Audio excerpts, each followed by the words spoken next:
Dibuang warga kampung gegara penyakitan, 20 tahun kemudian anak ini dicari-cari. Yang sudah subscribe, semoga rezekinya lancar ya. Dulu, di sebuah desa kecil yang terletak di lereng bukit yang hijau, hidup seorang anak kecil bernama Arya. Arya adalah seorang anak yang penuh keceriaan, dengan mata yang penuh semangat dan senyuman yang selalu mekar di wajahnya. Namun nasib baik tidak berpihak padanya. Arya menderita penyakit langka sejak lahir, tubuhnya rapuh dan setiap gerakannya tampak seperti perjuangan. Ia tidak dapat bermain seperti anak-anak lain, namun dia tetap memiliki mimpi dan harapan seperti yang lainnya. Warga desa seringkali mendiskriminasinya. Mereka percaya bahwa Arya membawa kutukan yang menjadikan desa mereka kurang subur dan menyebabkan bencana alam yang sering melanda. Beberapa bahkan berani bersumpah untuk mengusir Arya dan keluarganya dari desa. Usut punya usut, kabar burung tersebar ternyata Arya terkena penyakit HIV/AIDS dan kedua orang tuanya sudah meninggal dunia. Warga tidak mau mengurusnya setelah kematian orang tuanya. Arya merasa sangat sendirian. Warga desa yang selalu mencurigai keluarganya karena kutukan yang mereka yakini tidak mau membantunya atau bahkan berbicara dengannya. Mereka menganggapnya sebagai beban dan resiko yang harus dihindari. Arya terpaksa hidup sendirian di sebuah pondok kecil yang ditinggalkan oleh orang tuanya. Kalian dengar kan kalau si Minah, ibu dari Arya itu mati kena penyakit HIV? Kata Sutia, warga kampung. Iya benar, amit-amit ya. Itu akibatnya kalau punya kerjaan gak benar, jawab Lina warga lainnya. Iya, pas masih hidup aja suka gonta-ganti pasangan. Lihat tuh, Arya lahir tanpa tahu siapa bapaknya kan? Namanya juga pelacur murahan, tambah yang lain. Tapi apa kalian gak curiga? Kata anak saya yang sekolah di kota sih, HIV itu menular. Pasti si Mina itu nurunin penyakitnya ke Arya. Lihat Arya sekarang, kurus kecil, kayak anak kurang gizi. Apa iya bu kalau HIV menular? Tanya ibu-ibu lain. Iya bu, anak saya yang di kota kan pintar, jadi nggak mungkin bohong. Waduh, kalau begitu kampung kita berada dalam bahaya dong. Iya nih, Arya membawa kutukan buat kampung kita. Tuh lihat, orang tuanya aja udah mati. Jangan-jangan selanjutnya kita, tambah yang lain. Astagfirullah, ayo kita ngomong sama suami kita, biar kita usir Arya di kampung ini, ajak Sutia. Warga desa segera mengarahkan kemarahan mereka kepada Arya. Mereka meyakini bahwa kutukan yang mereka percayai Arya bawa telah menyebabkan bencana ini. Tanpa ampun, mereka mengusir Arya dan keluarganya dari desa di tengah malam, tanpa memberi mereka kesempatan untuk menjelaskan atau memohon belas kasihan.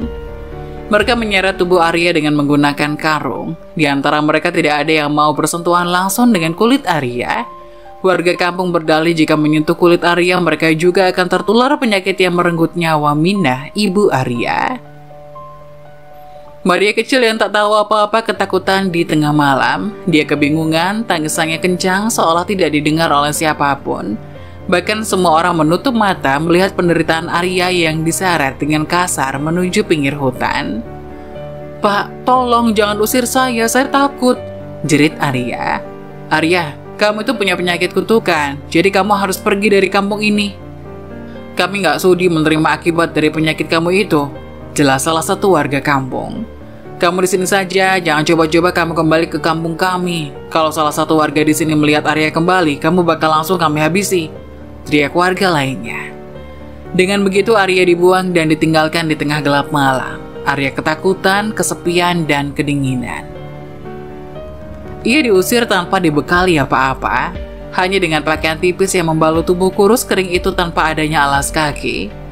Akhirnya, Arya menangis sambil berjalan menuju ke jalan raya.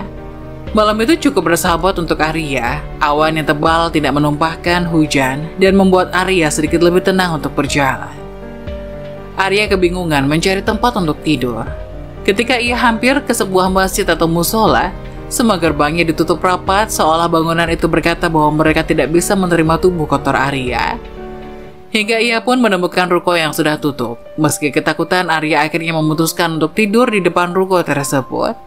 Ia tidak tahu lagi harus kemana. Arya pun tidur tanpa alas apapun, hingga pagi menjelang.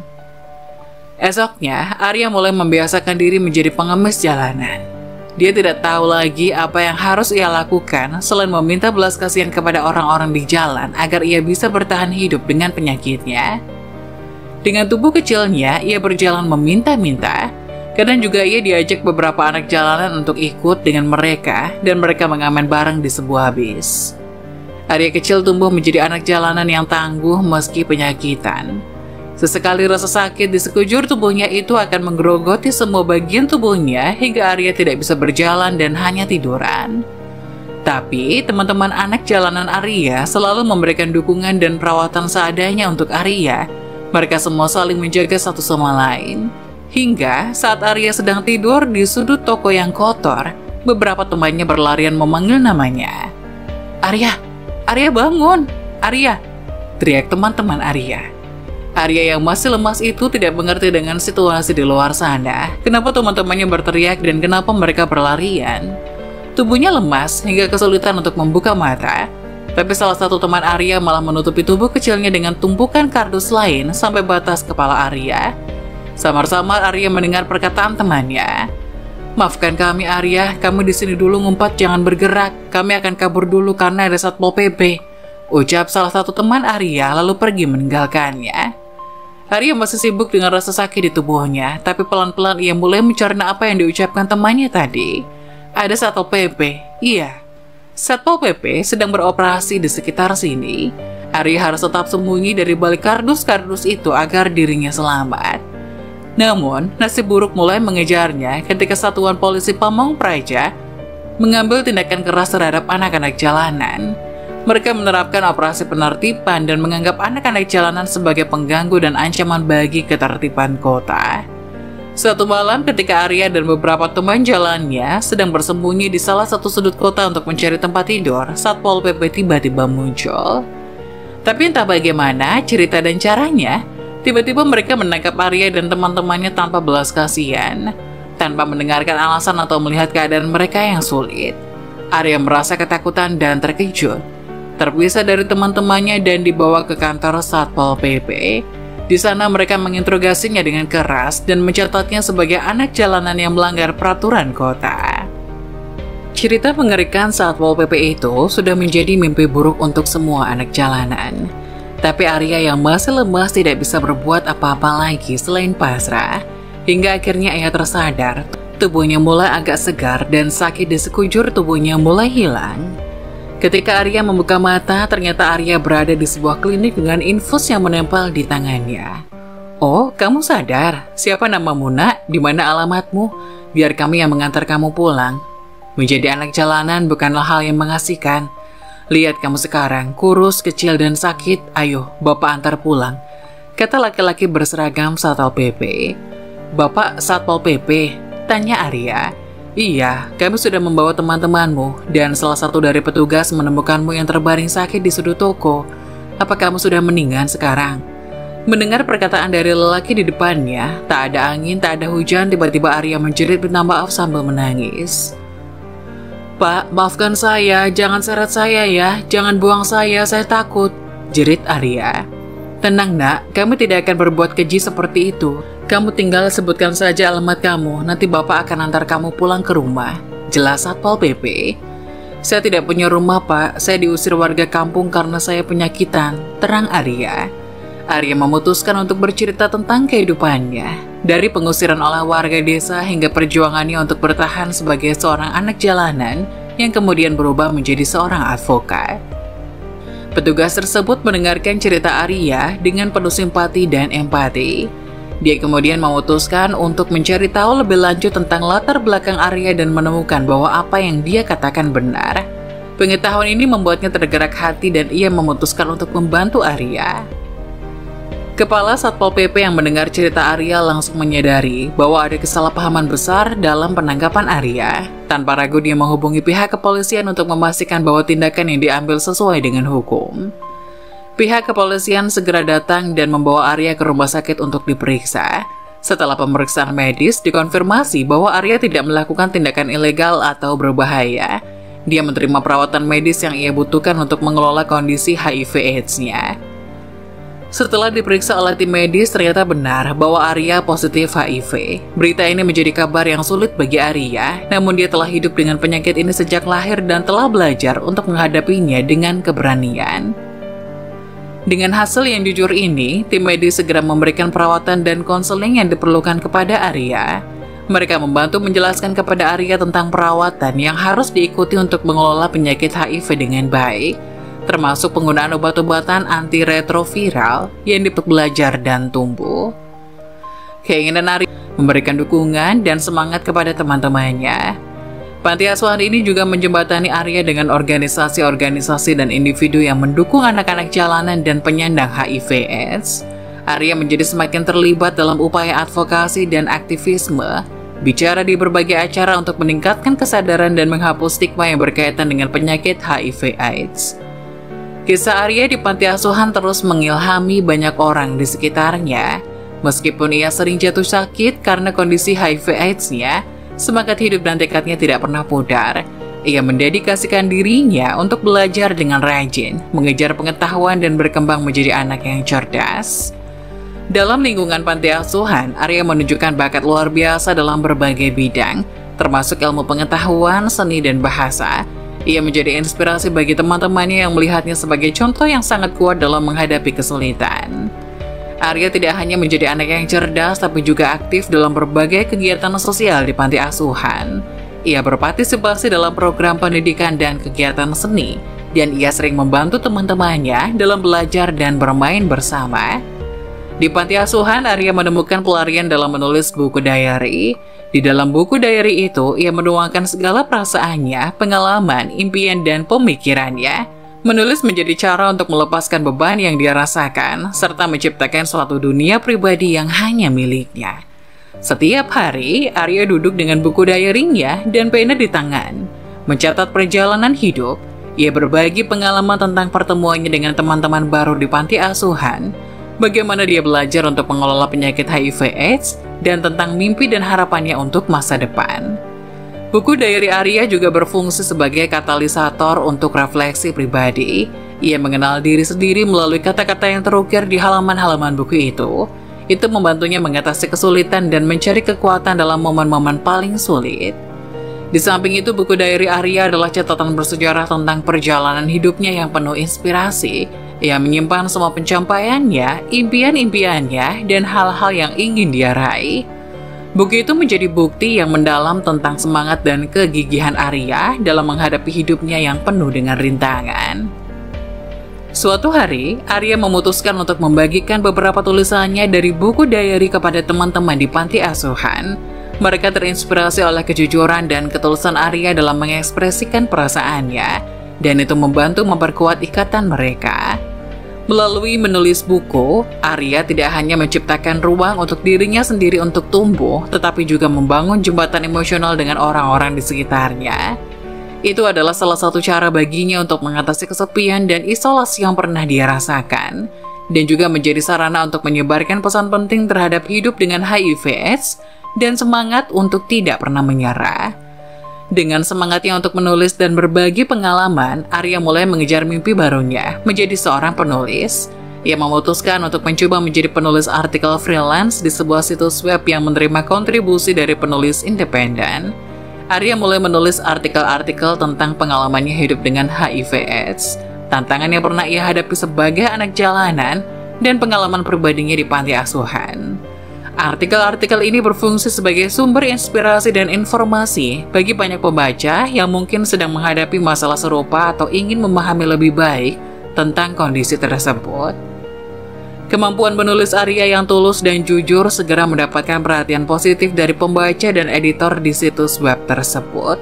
Artikel-artikelnya mulai diterbitkan secara teratur, dan ia mulai mendapatkan imbalan finansial dari pekerjaannya sebagai penulis freelance. Karena berhasil mengubah pengalaman dan pengetahuannya menjadi sesuatu yang bermanfaat bagi orang lain, ia merasa bahwa ia telah menemukan panggilannya dalam berbagai cerita dan memberikan informasi yang berharga kepada masyarakat. Setelah beberapa tahun, Arya terus mengembangkan karirnya sebagai penulis artikel freelance. Ia juga menerbitkan buku berdasarkan pengalaman hidupnya. yang menginspirasi banyak orang dan membantu menghilangkan stigma yang masih terkait dengan penyakit HIV/AIDS. Hingga salah satu tulisan Arya menjadi viral di internet. Itu membuka pintu bagi exposure yang lebih luas atas cerita dan pesan yang ingin dia bagikan. Artikelnya yang menggugah perasaan banyak orang dengan kejujuran dan semangatnya dalam mengatasi rintangan hidupnya, mulai mendapat perhatian dari media dan pengamat sosial. Sebuah acara televisi populer mengundang Arya untuk berbicara tentang pengalaman hidupnya dan pekerjaannya sebagai penulis artikel freelance. Arya setuju untuk tampil di acara tersebut dengan harapan bahwa hal ini akan membantu mencapai lebih banyak orang dan menghapus stigma terkait dengan HIV/AIDS dan anak-anak jalanan. Wawancara Arya di televisi menjadi sangat emosional dan menginspirasi. Dia bicara dengan jujur tentang pengalaman sulitnya, tantangan hidup dengan HIV/AIDS, serta bagaimana penulisan telah menjadi sarana untuk mengungkapkan dirinya dan memberikan inspirasi bagi banyak orang. Pesan Arya tentang ketekunan dan harapan meraih hati banyak penonton. Setelah penampilan televisi yang mengesankan itu, Arya menjadi sangat terkenal di seluruh negeri. Dia menerima undangan untuk bicara di berbagai acara televisi dan seminar. Dia juga mulai bekerja sama dengan organisasi nirlaba yang berfokus pada pendidikan dan kesadaran tentang HIV/AIDS dan anak-anak jalanan. Arya menjalani hidupnya dengan penuh semangat, terus menulis, berbicara, dan berbagi pengalaman tentang pengetahuannya dengan harapan dapat mengubah pandangan masyarakat tentang isu-isu yang dekat dengan hatinya. Kepopulerannya di dunia media membantu dia meraih perhatian yang lebih besar dan memberikan dampak yang lebih signifikan dalam upayanya untuk menghilangkan stigma dan memberikan dukungan kepada mereka yang memerlukan. Sementara Arya terus menginspirasi banyak orang dan mendapat ketenaran sebagai advokat dan penulis, di desa tempat ia tinggal dulu kejadian tragis terjadi. Banjir bandang yang dahsyat menghantam desa itu, memaksa semua warga untuk mengungsi. Ini adalah bencana yang sangat menghancurkan dan membawa kesengsaraan bagi masyarakat desa. Kabar banjir bandang ini mencapai Arya dan dia merasa terpukul. Meskipun dia telah diusir dari desa itu dan disingkirkan oleh warga pada masa lalu, dia tetap merasa peduli dan berempati kepada mereka.